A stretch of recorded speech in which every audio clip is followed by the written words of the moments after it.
La 378 i la 379 i s'anem a aventurar en dir si no estem davant d'un cas de desigualtat perquè hi ha una assignació de productivitat per a una funcionària on s'especifiquen en un període de dies festius, que és la setmana de gener, que és el 2, 3, 4, 5, 9 i 10, és a dir, es salten els dies festius, diguem-ne dissabtes i diumenges, on se suposa que...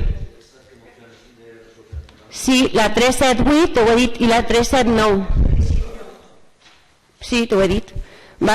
I aleshores s'especifica per al tema de productivitat per a una funcionària els dies, saltant-se dissabtes i diumenges, i en un altre cas de productivitat per a un funcionari es parla de dies naturals del 30 de desembre al 8 de gener. Aleshores volem que ens expliqueu perquè en un cas estan contemplats com a dies hàbils i en un altre cas com a dies naturals, no entenem.